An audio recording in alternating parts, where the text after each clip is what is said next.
I'm Shannon. And I'm Mark. And this is Dirt Sailor the Podcast. On this episode of Dirt Sailor the Podcast, we will be discussing Biden, China, Iran, and whether the $10 billion should be released. Happy Throat Punch Thursday. Well, happy Throat Punch Thursday. How are you doing on this fine day? Punching throats, doing good. Glad to hear it. Would you like to start us off this week? So, have you ever, during any one of these podcasts, talked about the previous owner of Microsoft, Bill Gates, and his purchasing property across the country, one, or trying to produce fake meat, two? Never have I ever. No, yes, I have. I have talked about both of those things, or we have talked about both of those things. It's very interesting that I read an article today and then watched a little news clip.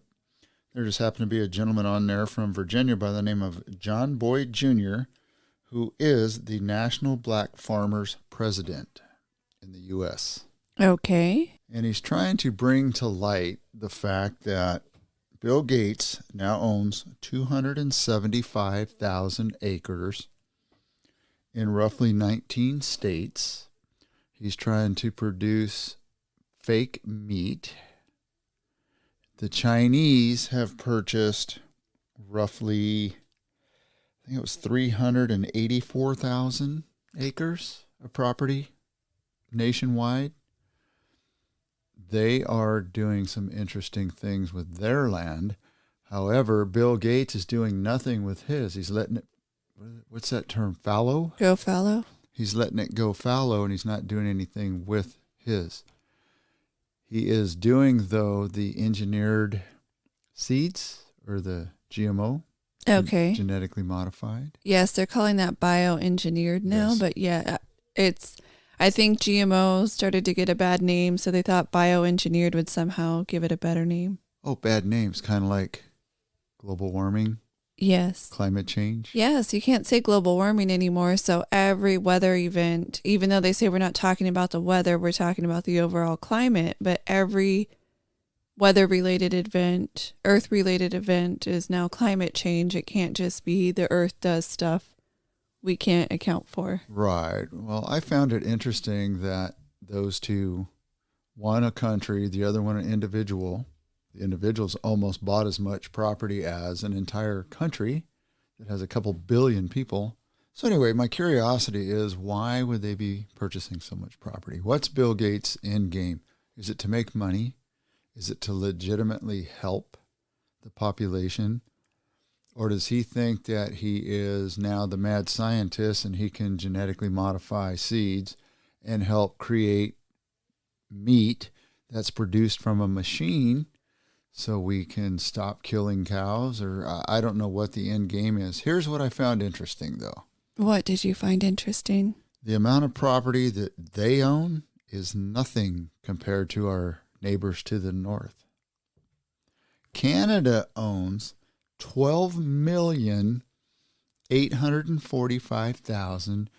12,845,210 acres of the United States of America.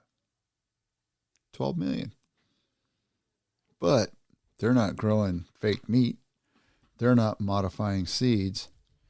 They are actually using it for timber. It's forest land. So obviously a lot of the wood you see in Home Depot, Lowe's, box stores like that have plywood and 2x4s on them that have Canada's logo on them, those are actually from trees produced in America, and they're brought to mills up in Canada, milled, sized, and then brought back down. That 12 million acres is about the size of West Virginia. It's a lot of acreage. That is a lot of acreage. And why is it that we allow foreign countries, or companies in general to own so much in the United States? I take more issue with foreign countries than I do a billionaire or an individual who is a United States citizen. Correct. And so do I. And there was several other countries that own pieces of the pie in America, Japan, uh, Saudi Arabia. And I believe you talked about hay Yes, in Arizona, in in the Phoenix Arizona. metro area. So there is a lot of people taking slices of our pie here in Americana. And it's amazing that common Americans can't afford property, but corporations and countries can come buy us up. And then, but the common folk who can't afford the property, who may be renting, or you can afford a very small place, you are responsible for not using water. You have to take shorter showers. Your laundry has to only be run in California because of electricity and water problems. They want to limit just when you can wash your laundry and how much laundry you can wash. There's talk about limiting how much we can drink per day, how much we can wash per day, how many days a week you can take a shower, how long your shower can be. They want all of these limitations on us, but then they put a water-thirsty crop in the middle of a desert and tell the local families to quit using as much water. Correct. Don't, and in fact, they even want to limit the ability to build single-family homes in that area in Arizona because there's not enough water to put more people. So if we quit doing water-thirsty crops, and we cared more about humans and water-thirsty crops that are going to be exported to a foreign country. We're not talking about feeding our own animals here or keeping our own, our own livestock. We're not talking about that. We're talking about the exportation, using up all the water and then exporting the goods out of the country. So the benefit is for a foreign country. And that's exactly what Mr. Boyd talked about when I watched his presser today and yesterday, was the fact that, like I said, with people coming from other countries here illegally and or legally temporarily and working and sending a bulk of their money back home, so it doesn't help the economy or the community that they're working in or they're looking to strip cash out of. That's what's happening with this land that China's buying and others, is they send a majority of it out of country. So they're putting some resources back into the city. But if they were locals and it was owned and grown local, almost all of the money would stay in the community and it would help the community flourish and grow. Yeah, and to your point on Bill Gates, why would he allow the land to go fallow? I believe there's an end game there for him, so it would be something of a waiting game. So he gets the bioengineered side going. He's got to get those seeds going, and then he can plant them in the land that he owns, or there's something else going on to hinder somebody else from having that land. Well, if he wants this experiment to work, instead of trying it in a country that has good fertile soil and we can manage crops, because basically a lot of our crops get exported to countries that can't grow things and their people are starving to death. Why not go buy land there, start his little pet projects, and let's see how it really works out. Right. Tell a government that can't afford it, hey, I'll do this. Are you interested? Right. But there was several communities and part of, I believe it might have been Africa. I'd have to look it up, and please correct me if I'm wrong, but he tried to do that. They didn't want him. They told him to go away. So why do we want him? We don't. I want him to go reinvent the computer that you don't have to pay, like, this is Apple, but like an Apple phone or even their phones, you don't have to pay $1,000 for something that it costs them $20 to produce. So produce cheap tech. Yes, give us technology. If you can give free phones, this is why I'm going to make this statement. I just drove by a local restaurant, McDonald's, day before yesterday. Homeless guy with a shopping cart, and I'm not bagging on the homeless guy himself, but a homeless guy with a shopping cart, filthy dirty, with $1,000 iPhone. Okay, so it's obvious that our tax dollars can be given to the government. They can turn around and end around us and give all this technology to people that I don't know if they know how to use it or not. Well, not just the technology, but just giving the money away in whatever form you want to say is good enough. You're telling me that if the person absolutely needs to be contacted, maybe it's a mental health thing, you can't do a Nokia, one of those indestructible ones that we used to have back in the day. You can't do something like that, or a little flip phone.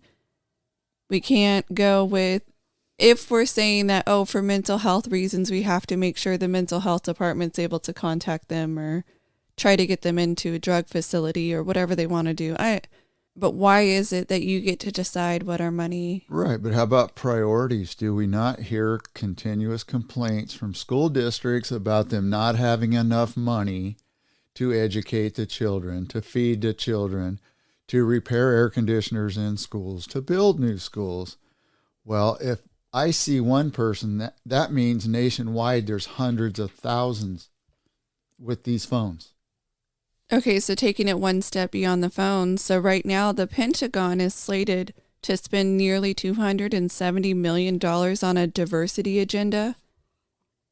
And we're talking from 2022, fiscal years 2022 to 2024. Mind you, we're in fiscal year 2024 already. It starts October 1st.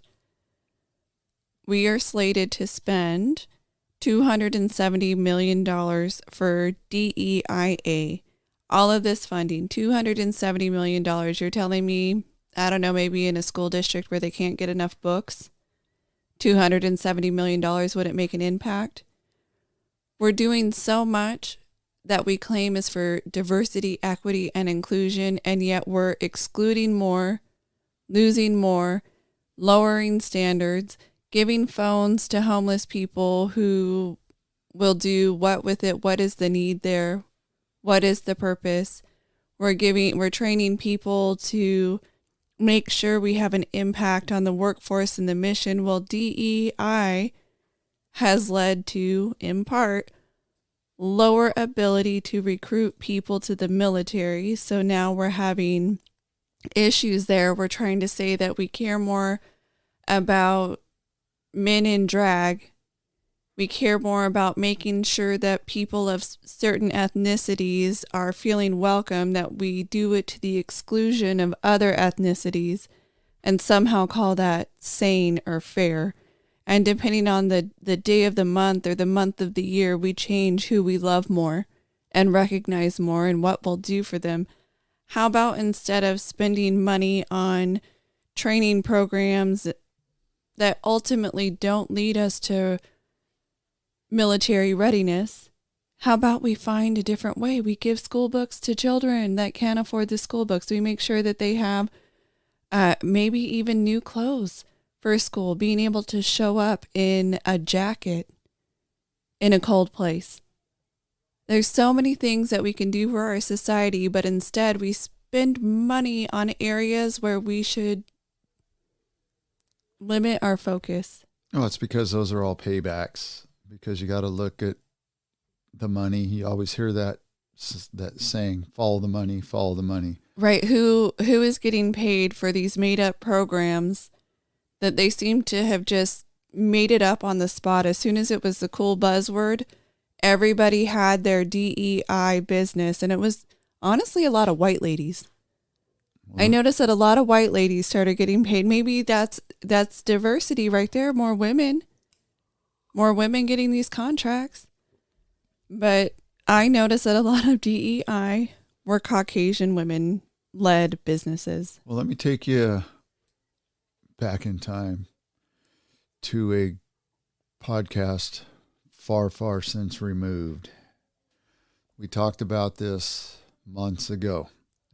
The phone program and where it actually originated and who changed it. It was a law that Bush, the younger, was able to get done, and it was for rural communities that did not have access to phones, to use them, like you said, in the event of emergencies. When Barack Obama came in, it then morphed into, well, if the rural people need them, then everybody needs a phone. So let's give the homeless, let's give the underprivileged. Yeah, you can see the pop-up tents for Get Your Free Phone on in front of a lot of stores or Right. at the sidewalk area, not like right in front of the store, but in the sidewalk area in front of the Right. store. Now, I'm not saying that those folks are not worthy of a phone, but like you said, it can be a lesser flip phone. And then I guess that may psychologically mess them up because we gave them an inferior product and now they feel out of place and, blah, blah, blah. But I just find it interesting that our priorities are way out of whack. Very much so. Very much so. Our priorities are out of whack. You can find it from the top down, from left to right. There is a lot of issues with priorities. One of our priorities, former priorities in Fresno, was supporting a local business that seemed to be taking off, and that local business went national and glowing reviews. They were helping people get jobs. They were the it people. So Bitwise Industries, we talked about them. It's been a while now on our podcast. Well, the founders and CEOs, well, co-CEOs of the Bitwise Tech Company, have been charged for $100 million fraud scheme following a federal investigation. So Jake and Irma surrendered themselves, and they face charges of conspiring to commit wire fraud and taking more than $100 million from various businesses and people. We see it in government, follow the money. We see it in what was a private industry, follow the money.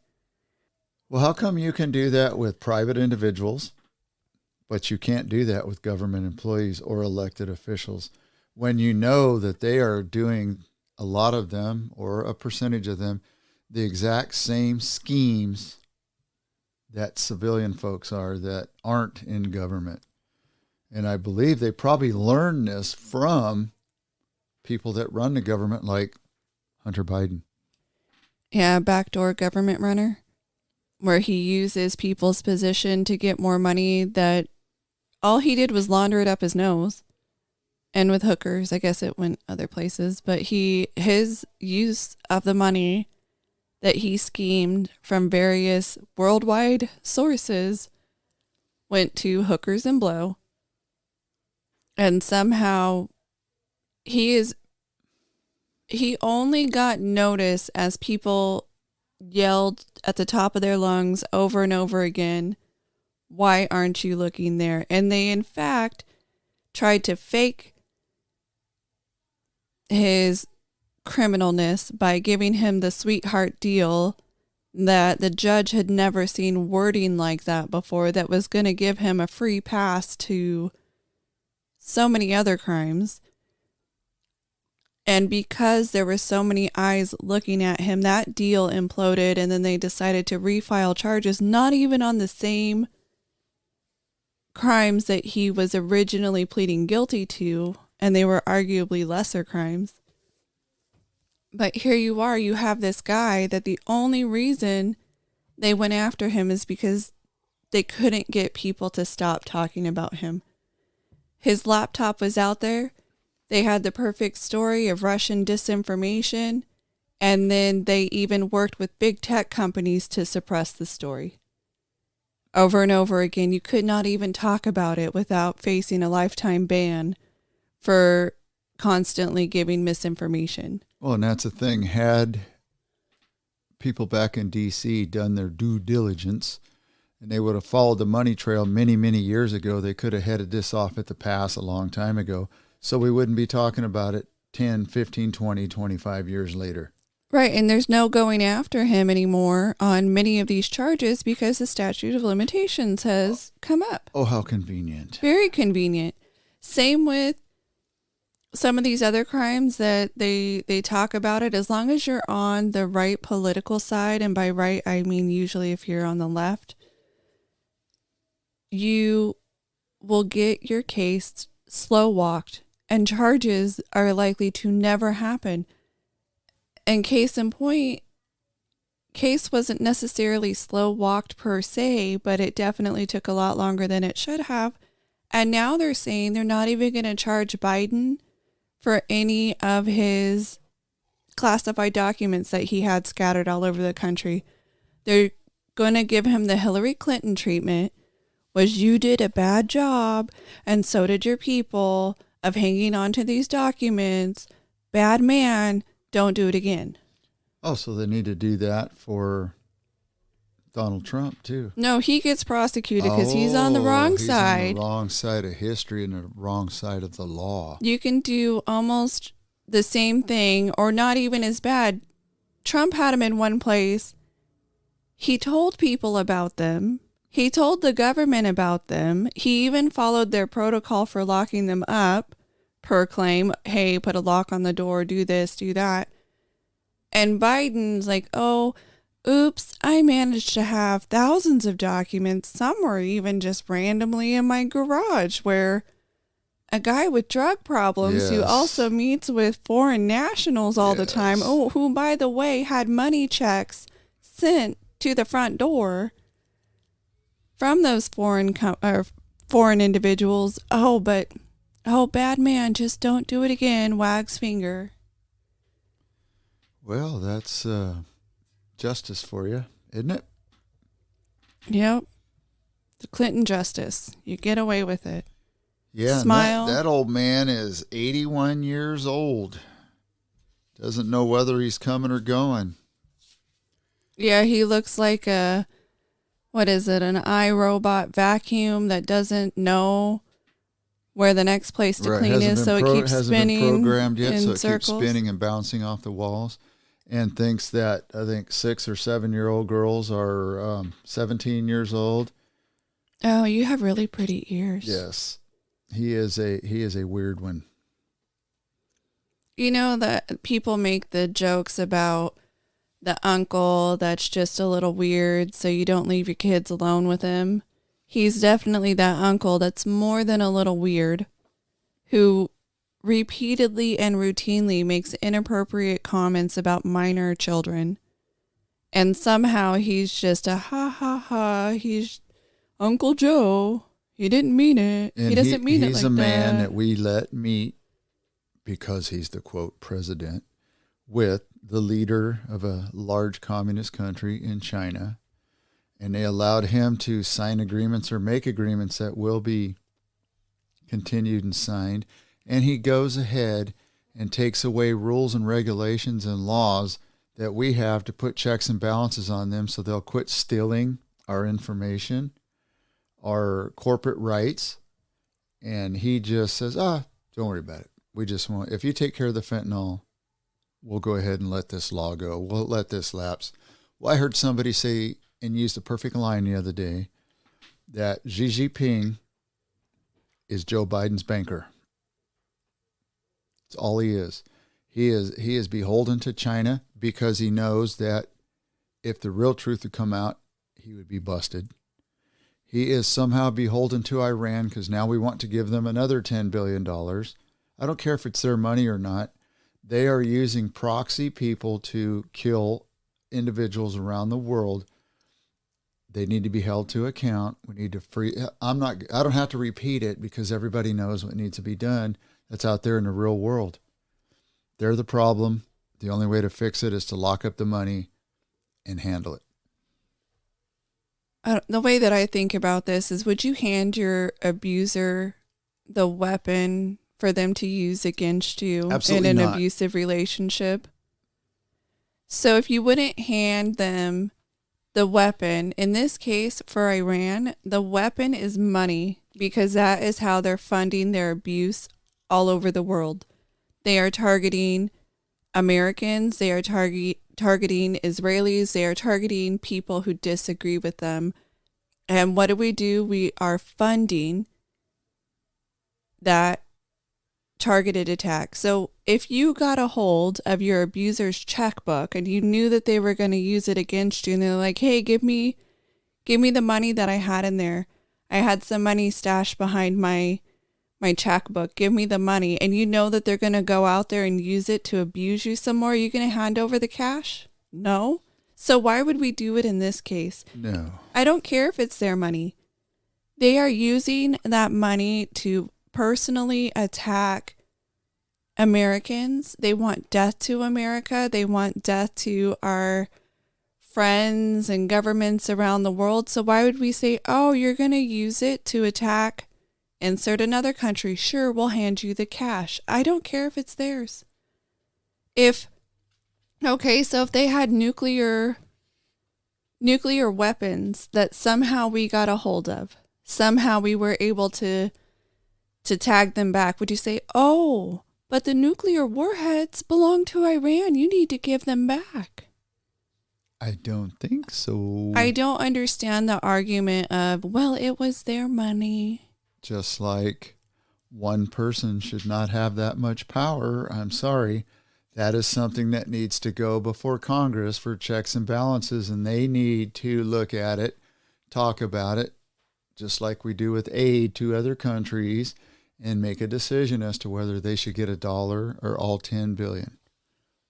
One of the people that Iran is currently backing, among Hamas and many others, the Houthi, and they just hijacked an Israeli-linked ship. So it was someone who leased a ship to someone else who leased a ship, and they were a part owner, and they happened to be part Israeli or an Israeli businessman. So therefore they went after and hijacked this ship, and they said, we will continue to hijack and take over any Israeli-linked ship in the region that we possibly can. Iran is backing them. So you are saying that that is also acceptable among many, many other things. And so we go from saying we have to give Iran this money because it's theirs. We have a generation inside America who hates America, who absolutely hate America. And we see it all the time. We see it in some of these anti-Israel movements, the pro-Palestinian movements, but the ones that have turned extremely violent, the people who rip down the individual posters of people who have been targeted by Hamas, kidnapped by Hamas, and others are putting posters up there, kind of the, have you seen this? Do you know about this individual? And they have so much hate in their heart that when somebody espouses hate to America, it's almost like they have to identify with that person. Case in point, Osama bin Laden's letter to America went viral on TikTok. Everybody started pointing to reading this letter. And so much so that I believe it was The Guardian who had the letter up, they actually took down the webpage because people started saying how right Osama bin Laden was and that he made sense and that they sided with him and America was the problem and death to America was and is the way forward. We have this young generation that is so far removed from society that Osama bin Laden speaks to them.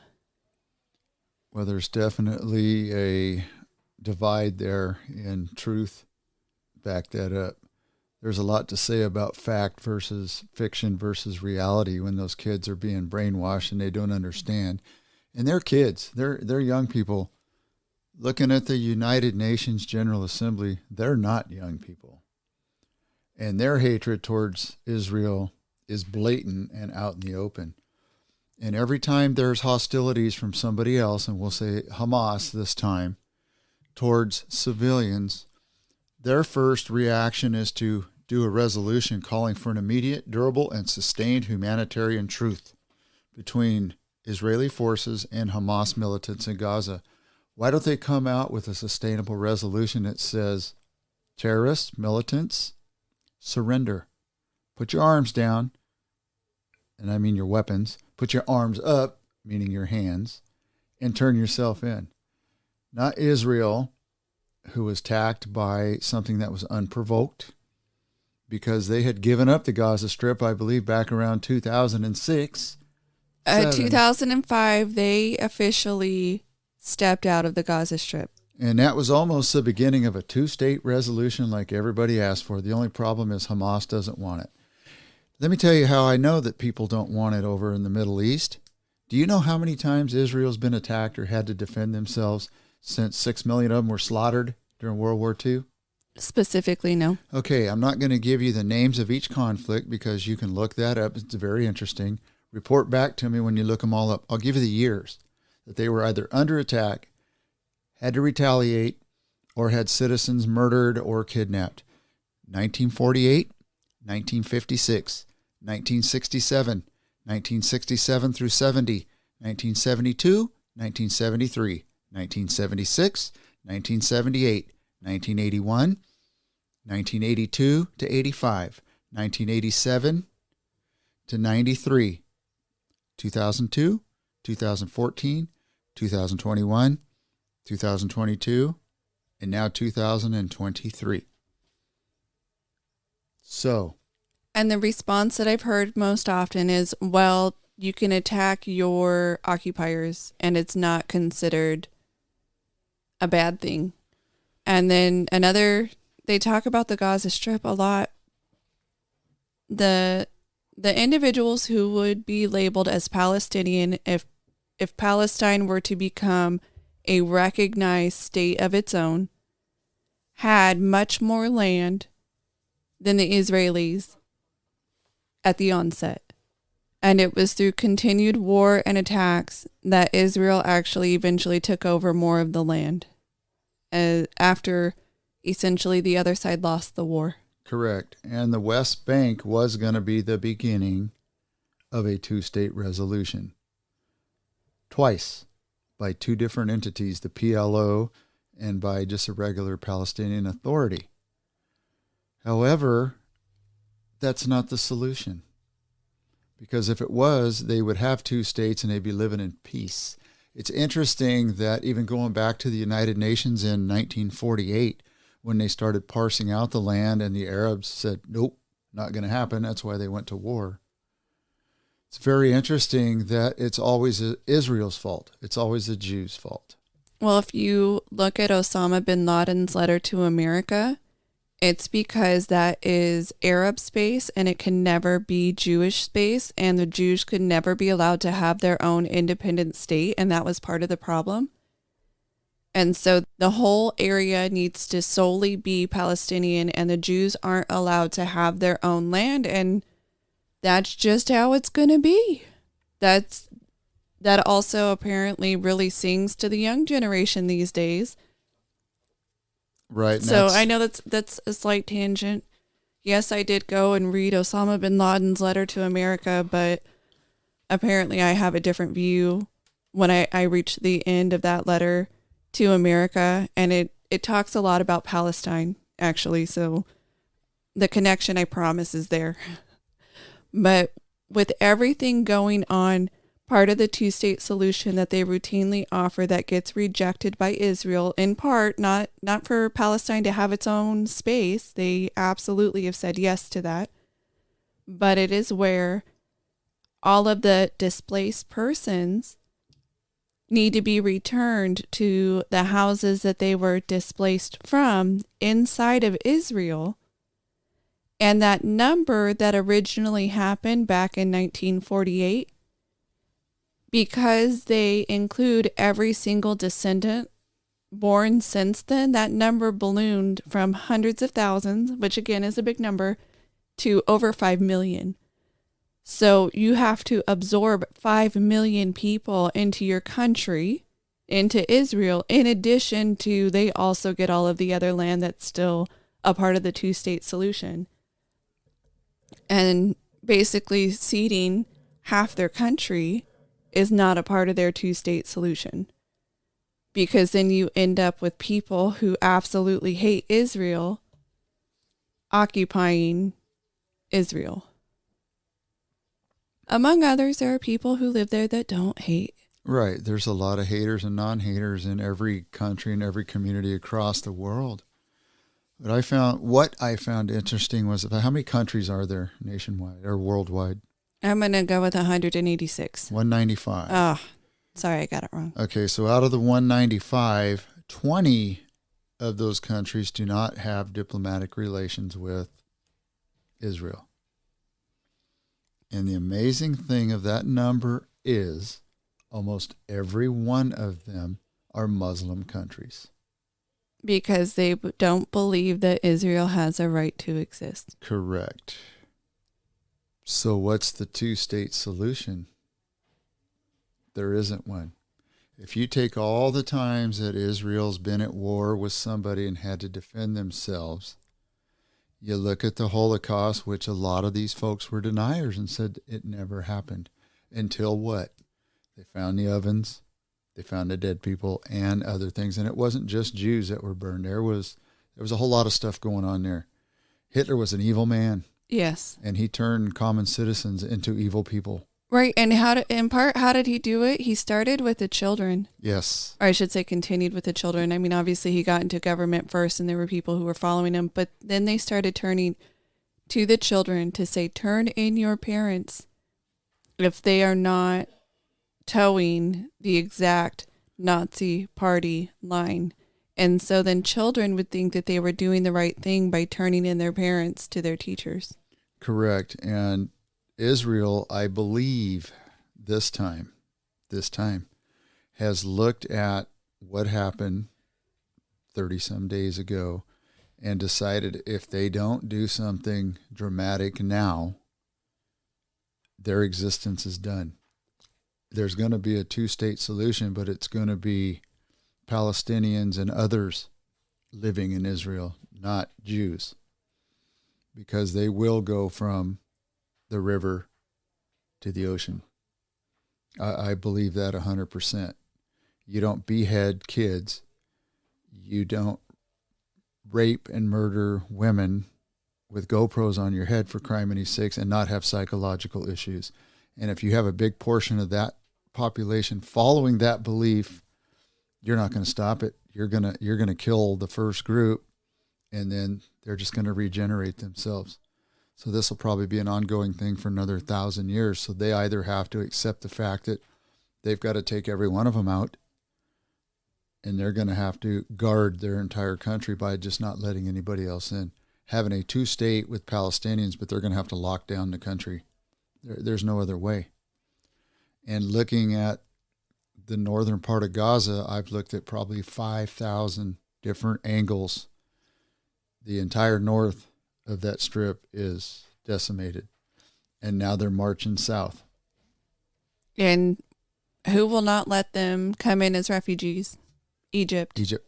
Yes. So they're going to push all the population into a corner, and they're going to push all these Hamas people into a corner too. And it's really going to be a gunfight, I think. And now, we keep reiterating about northern Israel, where you have a group over there called Hezbollah. They've already launched, I think, about 500 missiles into the country in the last 30-some days. You have the Houthis doing their thing.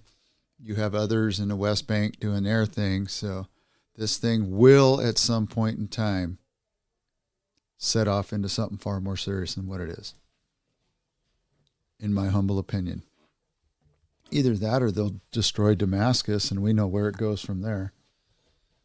The end of times. Okay, let's swing it back around to the United States. I know this impacts the United States, but let's swing it back around to the United States. We have, as we stated earlier, the CCP and Russians were invited to the United States. Biden met with them. There was other stuff going on there, here, San Francisco, California. But another thing that happened while they were here was a top Biden official decided it was the perfect time to allow Russians and Chinese individuals to come to nuclear testing sites here in the United States. So how is it we take our not best friends, bring them over here and say, hey, you want to see where we test our nukes? You want to come over here? Yeah, so why would we give hundreds of millions or billions of dollars of weapons, money, technology to Ukraine to fight Russia? Then we're going to take Russia to one of our nuclear sites and show them. So is it a show of force? Is it to show them, hey, we've got this. And we've been testing it here. Keep it up. You may get the business into this thing someday. Or are they really bankers for Biden and he's that ignorant? Or that they have to. He has to show what they've asked to see. He had to make it happen. Yeah, so that's what we're doing here in the United States. And as we've mentioned before, we have a military that has missed the mark on trying to recruit the number of individuals we need to have a strong military force. And so the Army has actually changed standards just a little bit to try and get soldiers back into the Army.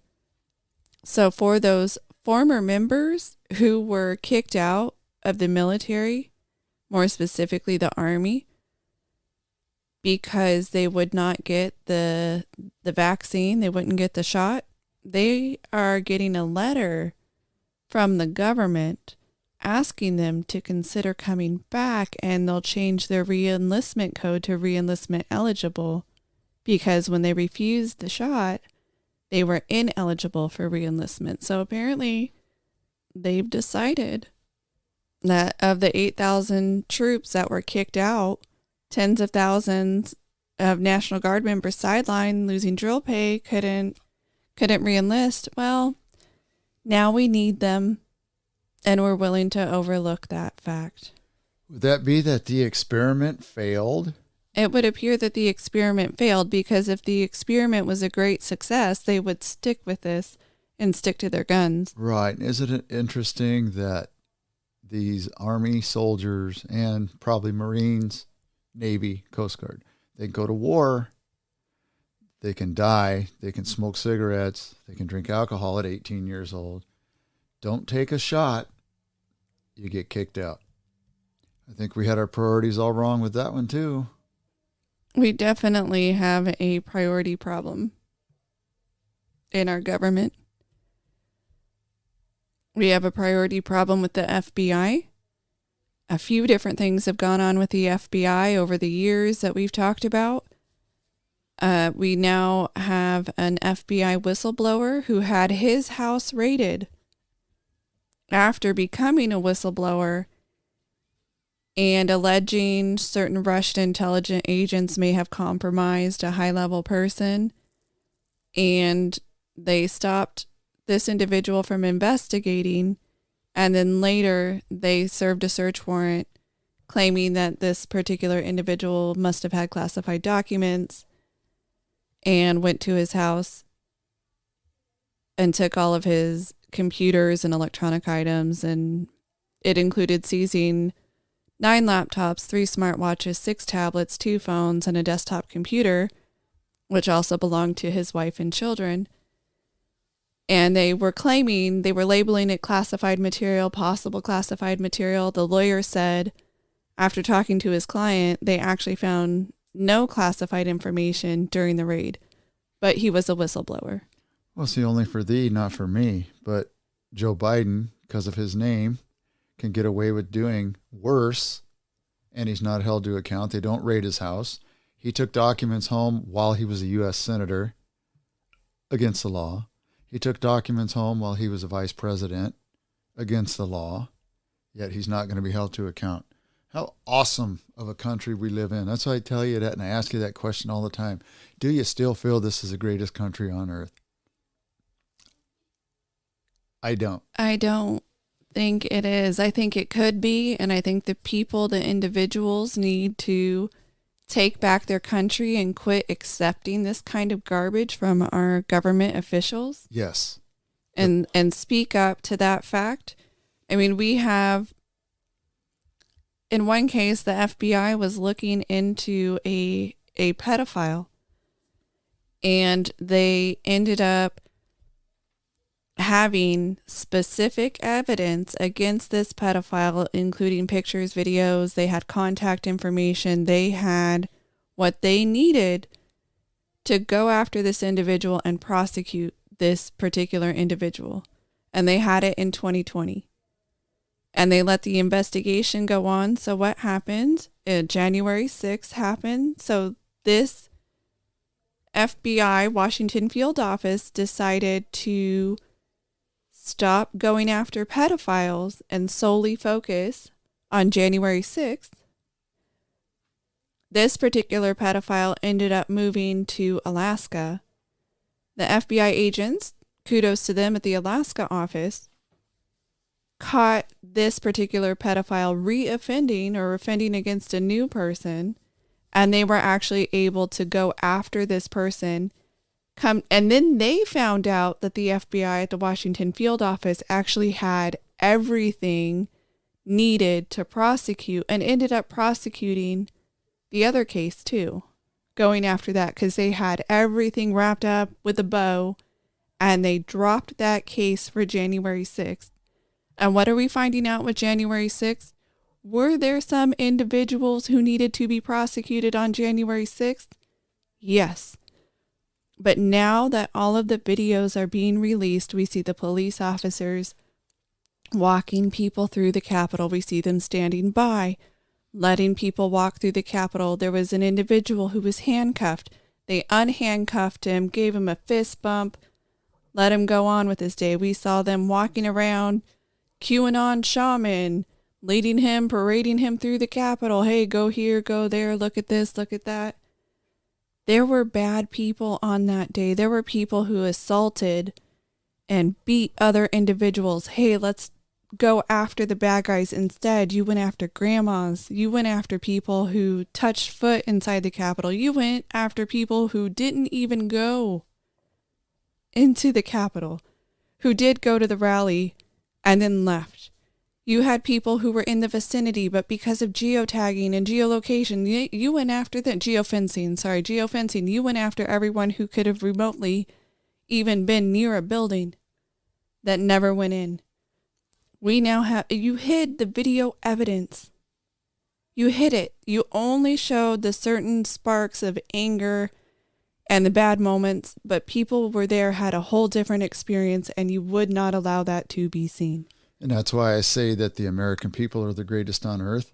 Our leadership stinks, as we've said many a times, and I'm glad we finally have a leader of the House that's been willing to start releasing this videos as you're talking and as you're saying. And it's interesting that we had a select committee that was supposed to actually get at the truth, and they opted because they were all Trump haters, even Liz Cheney, which I think she's out there in left field. And the only reason I believe she doesn't like Trump is because Trump called her dad a fraud and a thief. Okay. I don't know Dick Cheney from Adam, but him and Halliburton were in bed together, and there's a whole book written on that right there. And as a conservative Republican looking from this side in, he had some issues as well. However, back to January 6th, yes. We're going to find through our, like I said, with the shots for COVID, we won't call it empirical data, but from the release of the true information, we're going to find out what really happened. We're going to find out that that young man, I think that was part of a news outlet or whoever he was just rearrested. He's going to be prosecuted for actually stirring up a majority of those people that went and did what they did. He's a young black man. I don't know his name. He's the one that actually encouraged Ashley Babbitt into breaking that window and climbing through when she got shot. And apparently there was lots of others on video that he incited and got them all riled up to go do what they did. So he's one that needs to be prosecuted. Nancy Pelosi, when she was the Speaker of the House, did not add additional security. That came from the Secret Service head of security, that it was known that there was a potential for some type of incidents because of how electrified the country was, yet she had them stand down. One. Just a week ago when we had this big Jewish march, what did we do? They figured it was a level 1 or 2 potential, so they had the National Guard show up. We had more show up for a march than we did for the Capitol. Yes. So we found through we being society that the FBI field office, I understand you have to have priorities. You cannot go after everyone all at once. But if you have a pedophile that is actively committing crimes against children, how do you just say, I'm not going to do it anymore? That person, just let him keep offending. And you have the whole package. You have everything wrapped up in a bow for prosecution. But we decided, FBI government decided, that going after anyone and everyone, regardless of whether there was an offense or not, and this is also selective prosecution because people have committed the exact same crimes and they let it go completely. Apparently there's a news organization that said that they did all of the tracking on who the person was that planted the pipe bombs on January 5th at the RNC and the DNC. Apparently they went and did a lot of that nice investigative reporting, put a bow on it, handed it over, and magically a lot of the evidence was corrupted. Weird, right? How convenient. Convenient. We don't go after somebody who's bombing or attempting to bomb. Somebody says, hey, I got the person for you. And you're like, whatevs. We don't go after people that burn towns down too, just because they need to riot. Didn't you talk a couple weeks ago, 3 weeks ago, about a couple of news organizations being embedded with Hamas? Yes. Yeah, well, apparently one of them with NBC has been arrested because he was cheering on Hamas during the attacks. Really? And also a CNN freelance journalist. I'm not going to give you his name. It's there if you'd like to read it. There was a photo that showed a Hamas leader giving him a kiss on the cheek after the attack. You're just a terrorist who's documenting atrocities. You're not a news reporter embedded at that point. You know what you're doing. You knew that rape, murder, kidnapping, all of that was going to go down. You're no longer a news reporter, but that's who they hired. That's who they accepted reports from for years. That's the exact person. And there was more than just them two. No, there was definitely more. Yes.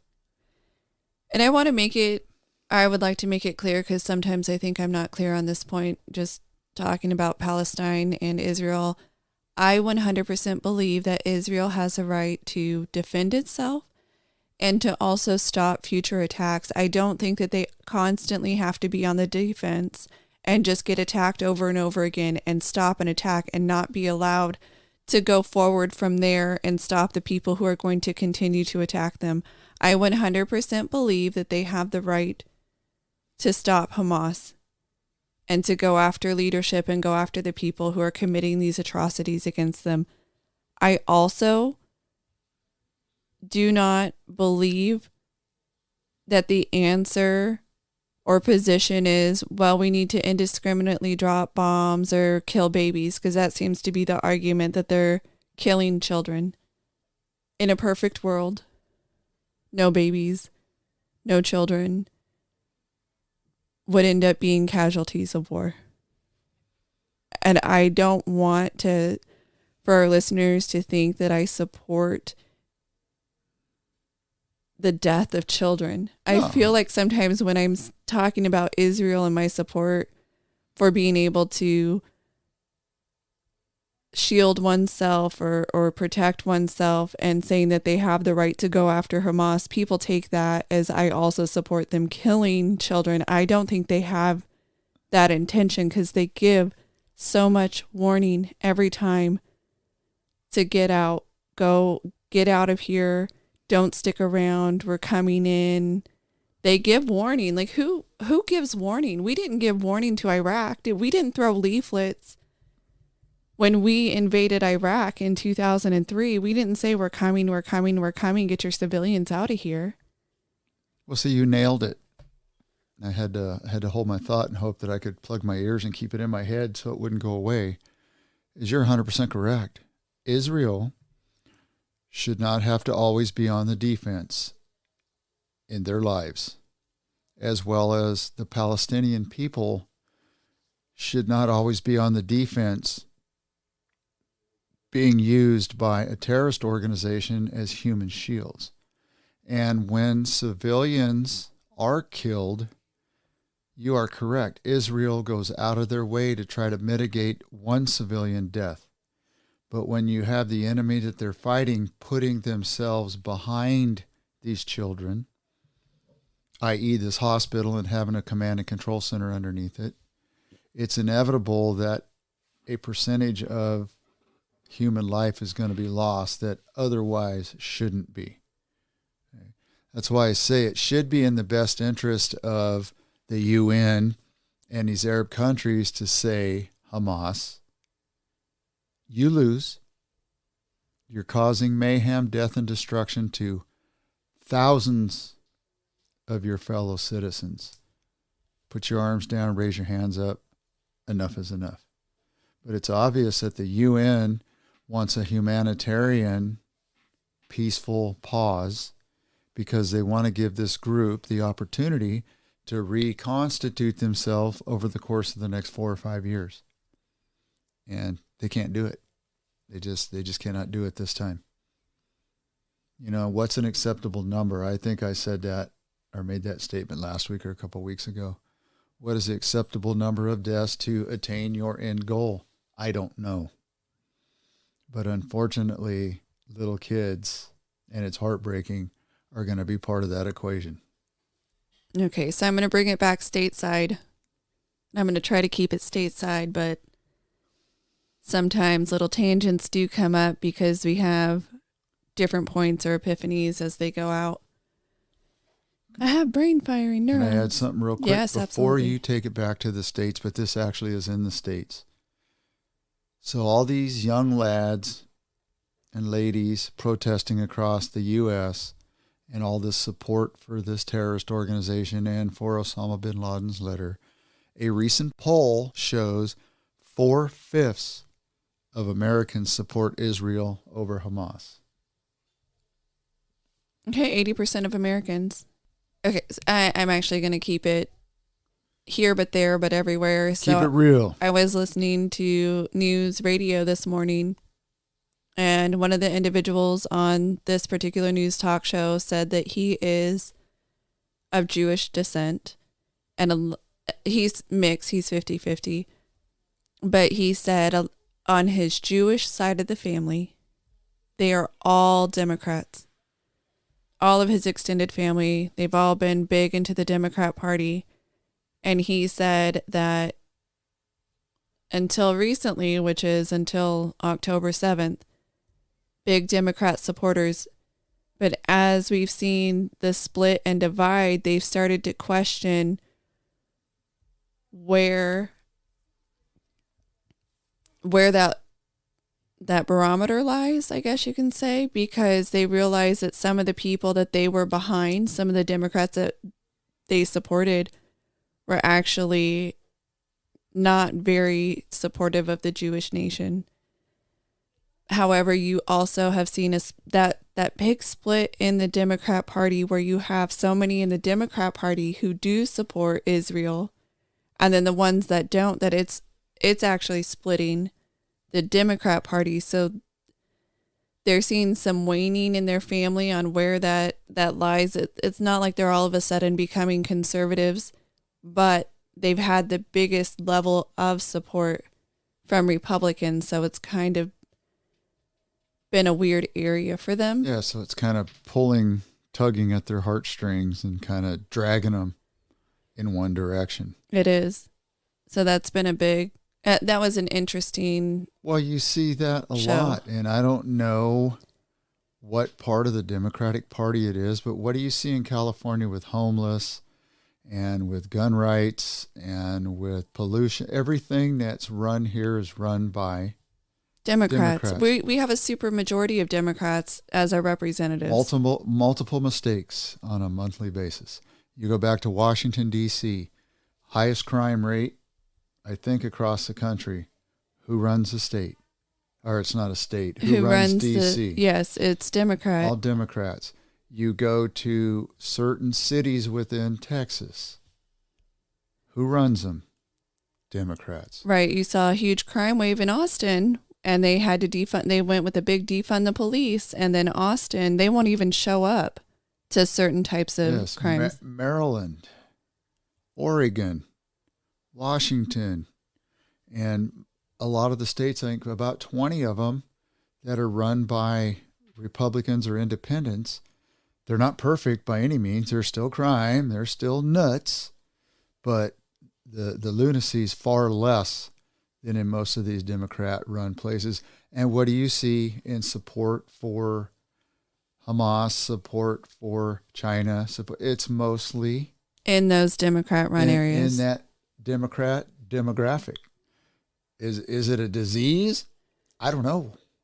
Is it just their thought process and how they see the world and how they see things work, like our State Department does with their solutions to things?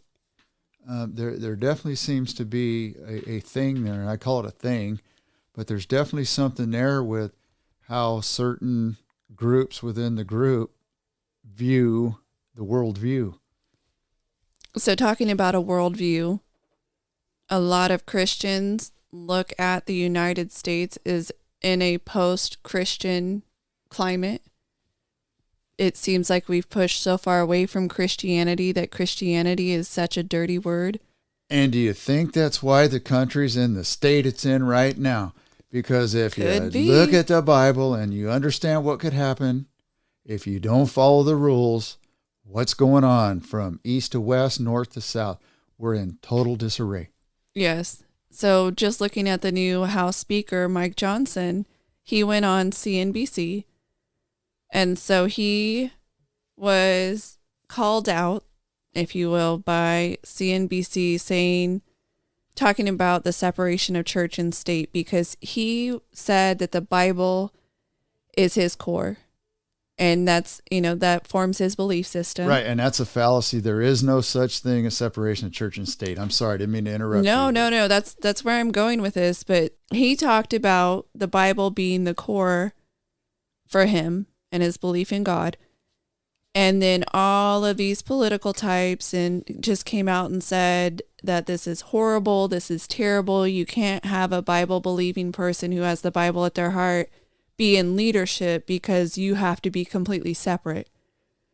And so he went out to talk about it. So Mike Johnson on CNBC said the separation of church and state is a misnomer. People misunderstand it.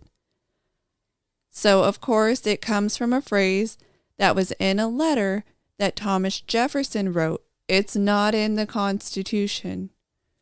So Johnson referred to Thomas Jefferson's 1802 letter to the Danbury Baptist Association of Connecticut when Jefferson served as the third president of the United States. So what he was explaining is they did not want the government to encroach upon the church, not that they didn't want principles of faith to have influence on our public life, and so is exactly the opposite.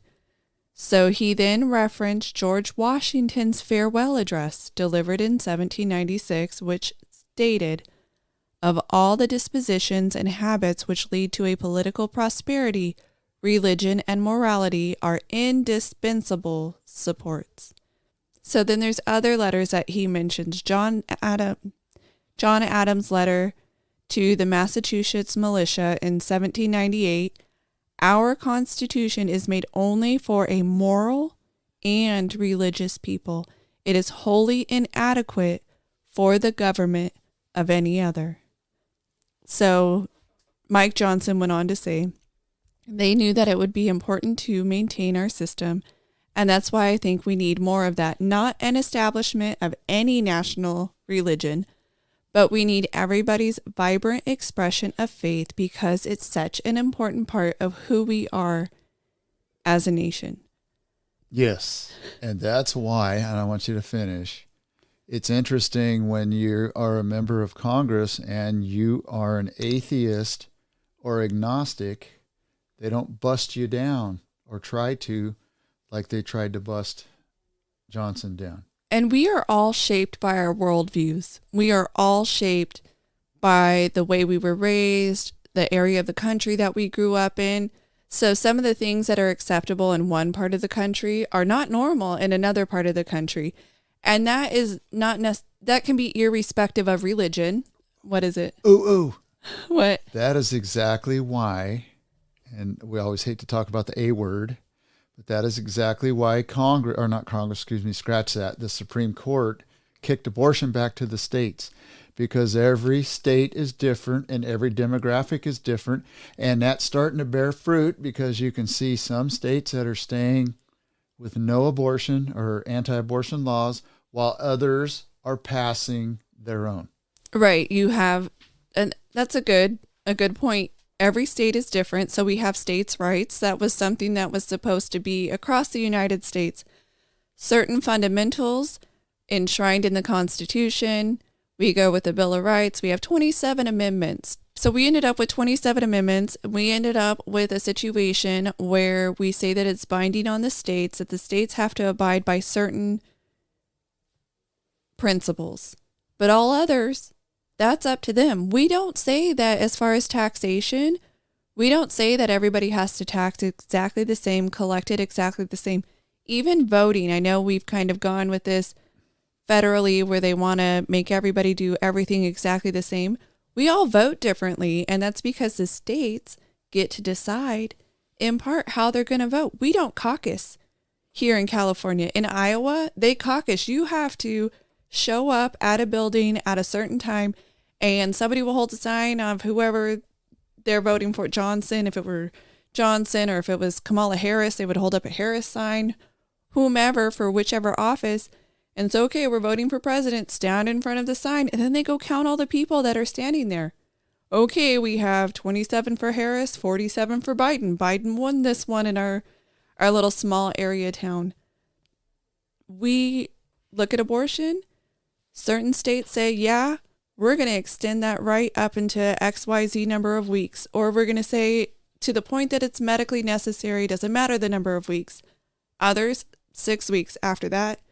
No dice, 8 weeks, 13 weeks. The vast majority of Americans actually support it up to 13 weeks. Individually, we may agree or disagree on what that should look like, but the vast majority, or I should say the majority of Americans think that 13 weeks. Once you get into the second trimester, you lose support. And especially in the third trimester, very limited support in the third trimester. States' rights, they come up with laws on what they want instead of the government hindering them. Well, that's what this whole scheme was supposed to be about. When I say scheme, I mean the Constitution, the amendments, the Bill of Rights, all that. That's what the scheme was, is states' rights. And call them conservative, middle of the road, whatever you want. They're in the Supreme Court. They understood that, and they kicked it back to the states. But if we hold fast, the current governor of our state, if he's ever elected president, wants to push a 28th Amendment. Have you heard that? Well, he's called for a constitutional convention, yeah. I believe. Or is it a constitutional convention? He's done both, but he wants a 28th Amendment so he can end gun violence. Oh, to override the Second Amendment. So that I don't agree with his position, but I do agree that that's the proper way to do it. Because we had the 18th Amendment, we outlawed alcohol. And then we had the 21st Amendment where we said we got it wrong with the 18th. So a 28th Amendment would be the proper way to go about undoing the Second Amendment or overriding the Second Amendment, whichever way you want to look at it. I disagree with his stance. However, I believe it's at least the proper way to do it. Yes. If you're going to be a nation of laws, then you must follow the law and do things according to the way it was constructed. So then that would therefore go for the president and the people that run his border policies, which if you're going to create laws, pass laws, and enforce them on your citizenry, then you have to be held to the highest standard, since you are the one that raises your right hand and swears to an oath to defend and protect the Constitution and the citizens of the United States.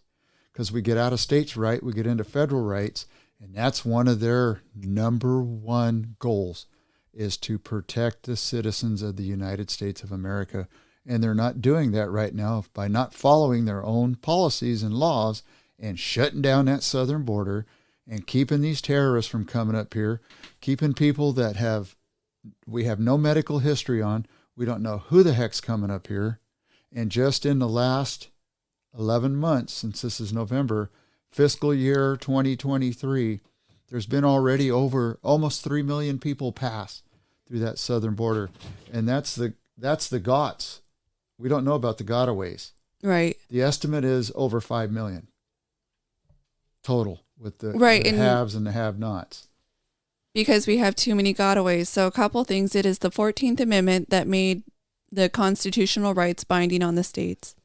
So we went forward from there.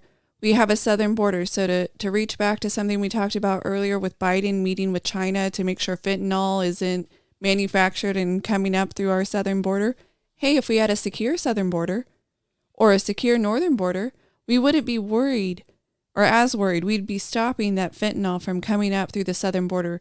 Hey, maybe follow the laws, stop the people, and work on security. We have massive amounts of technology that we could use and then forward deploy people. Okay, it looks like they're coming this way. Let's go. Let's go make it happen. We have satellite imagery. We have satellites that go across the United States and the southern border. You're telling me you can't look over and see where people are about to break through? You fly drones. We have cameras. We have all kinds of technology at our disposal, so we don't have to have a line of people going all the way across the southern border. We can do targeted areas. We can reach out to Israel and say, hey, can we have that tech where you saw all of the tunnels underground? Unless they hand map them out, we could use that to get the tunnels that are coming through our southern border. Well, they're using a technology that we have that construction companies use all over the U.S. It's called GPR, ground penetrating radar.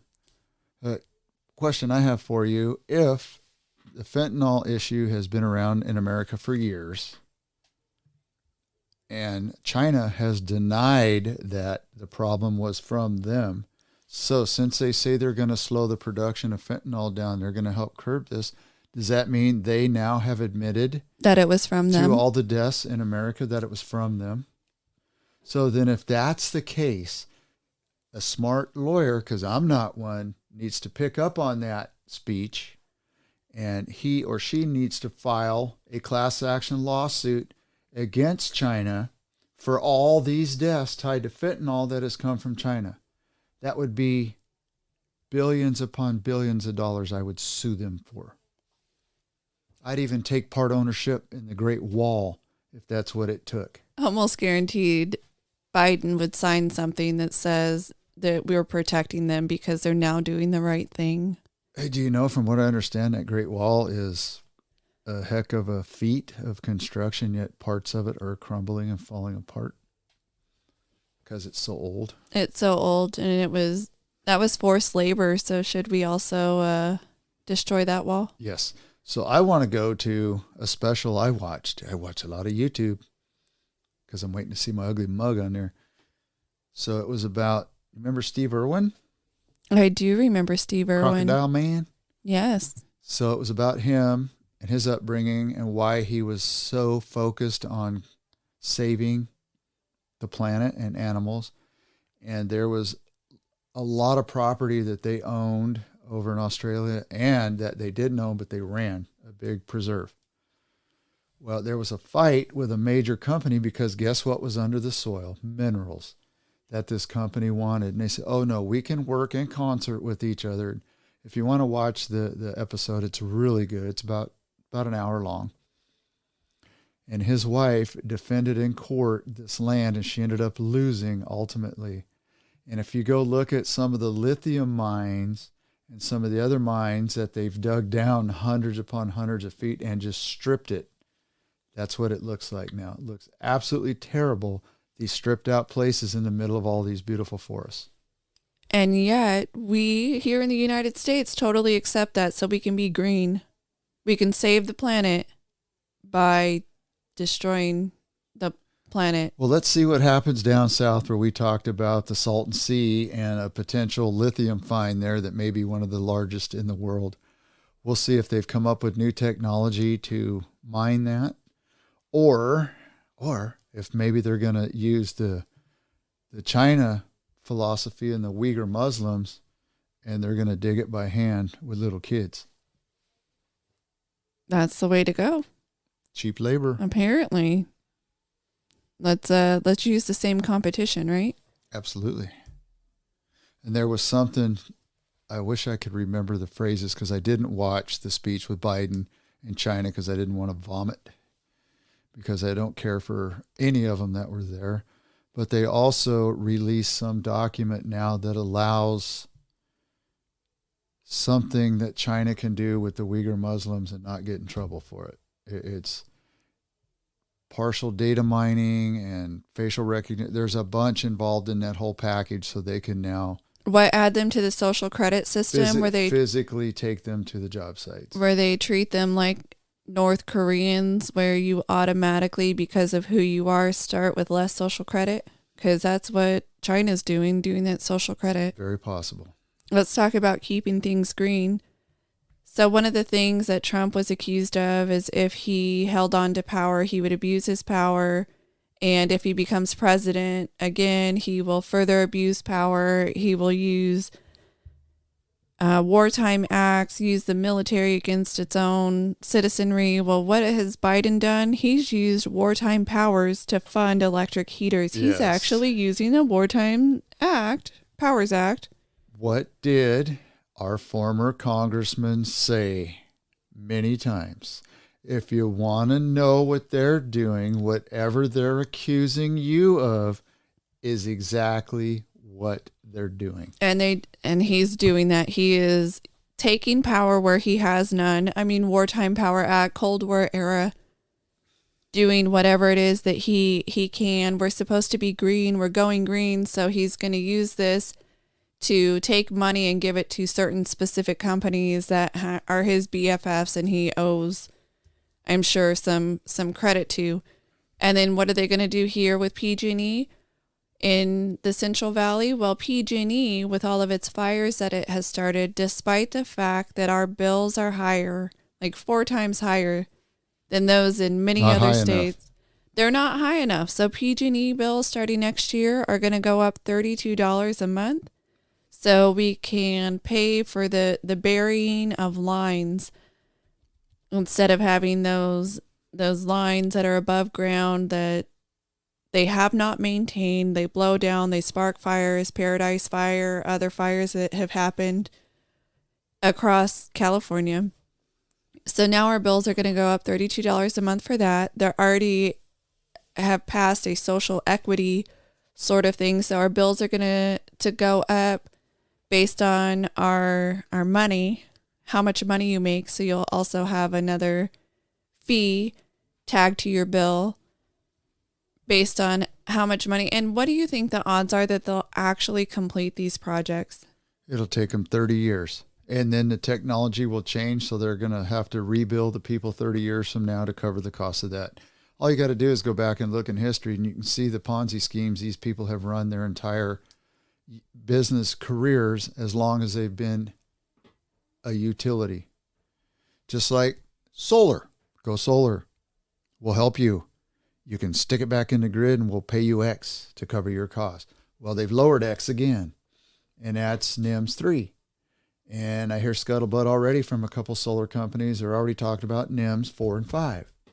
So you, as a upper middle class to low income person, cannot get ahead because they have these creative lawyers who teach them how to come up with these schemes and separate you from your hard-earned money. It starts at the local level with taxes. It goes at the state level with taxes. It goes to the federal level. And then your utilities and your mortgage and your interest. And you take all the sum total of the parts, you add everything up. You barely, as I heard what's a Gen Z right now? Yes. A Gen Zer say.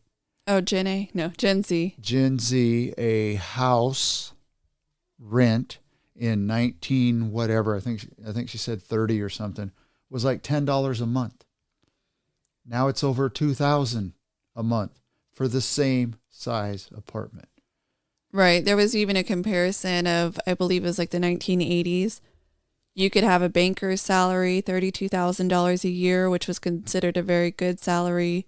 Here's how you could live. You could be a homeowner, you could pay your bills. And then we get to the situation, fast forward to 2020s, and $32,000 is, for California, essentially minimum wage. And we keep driving up the minimum wage saying it's going to fix all of our problems. But it doesn't. Well, there used to not be taxes. They changed the tax code many, many years ago and created laws. So not only would corporations be taxed, so would the individual. Right. Glad you brought that up. So this is going to be the first year that the gig workers are now required to report income off of $600. So if you get PayPal, Venmo, Amazon Square, whatever you use, you're going to get a 1099K when you receive more than $600 in gross sales from goods and services transactions for each year. So that threshold used to be $20,000. Thanks to Biden, they lowered it to $600. So tell me they're not going after the little guy. Well, they need that money to pay for his back taxes. So now millions of forms have to go out. The IRS has calculated that the new rule is going to result in 44 million Form 1099-Ks being filed in 2024, which is an increase of over 14 million. So now you have extra tax documents, extra time, extra money you have to pay, you have to spend, you have to go after for the little guys, the side gig workers, lowering that from 20,000 to 600. So what you said, there used to not be. Talk about amendments. I would like to see the 28th Amendment, but I would like it to override the 16th Amendment to the Constitution, which was ratified February 3rd, 1913, and it granted Congress the authority to issue an income tax without having to determine it based on population, the individual income tax. And it did more happened around that time, but they need to stop. Yes, and they did more, and they do more kvetching now about how corporations don't pay their fair share, yet we're going to go after an individual that's struggling to make it and is going to have to report $600. $600 will not cover rent. $600 will cover groceries for most small families for about 2.5 months, if that. Yeah, if you eat one cracker a day and a little bit of water. You might be able to get away with some cheap rice. Yes, 1 month that would last you in current Costco, Walmart grocery, Target grocery, Winco, and then your local grocery stores. Yes, it does not go far. I spent, just $65 on sales items to get lunch meats, cheeses, a couple breakfast items, bread, a few chips, all on sale, and a pretty decent sale. $65. I had less than 2 bags of groceries for 5 days, right, almost a week. And the interesting thing about that is most people that grocery shop don't know how to sales shop. They just go in and pick items that look good to them, and they go up and they pay for them because they don't know what they don't know. They don't know how to coupon shop. They don't know how to go after the better values and deals. They just go after whatever suits them at the time. And I can tell that because I'm a people watcher, and I look at shopping carts all the time. When I do go shopping with said wife, your mom, I do look at carts. I look at people. I try to analyze the person, believe it or not. I look at them. I look at their groceries to try to figure out what type of person they are. Are they a daytime person? Are they a night owl? And I can not bagging or picking on people, but I can tell when somebody's on public assistance too. Because you can really tell in the shopping cart the kind of stuff they're loading in there that a normal person would not be able to afford. And that's not a bag on them. I don't know if I needed public assistance and I got a EBT card, if I wouldn't do the exact same thing. So I would never bag on them now because I don't know. Don't know what you don't know. I will say my sister and I combined our grocery shopping for this week, so that way we could reach the threshold for a free turkey. Speaking of turkeys. Just trying to reduce some of those costs. So speaking of turkeys, the Texas legislature was voting on vouchers for kids to go to a school of choice. And a bunch, I think it was 20 plus Republicans jumped on board with Democrats and they voted it down. Now, I have not read yet, here's a word for you, the specificity as to why they did it or the specifics behind the reasoning. However, if it was some marginal leftist center Republicans, I understand. If it was middle right, I don't, unless there was some terrible language in that law that they absolutely had to not let it pass so they could redo it. Because I do know that the governor, because of how they convene and they do their thing and they're gone for months, how he said, we're not going home until we come back and revisit this. So we shall see. Interesting. Yes. This has been a podcast produced and edited by the Dirt Sailor Duo. Mark and Shannon are a father-daughter team who both served in the United States Navy. This production is protected by copyright laws. Until next time, anchors away.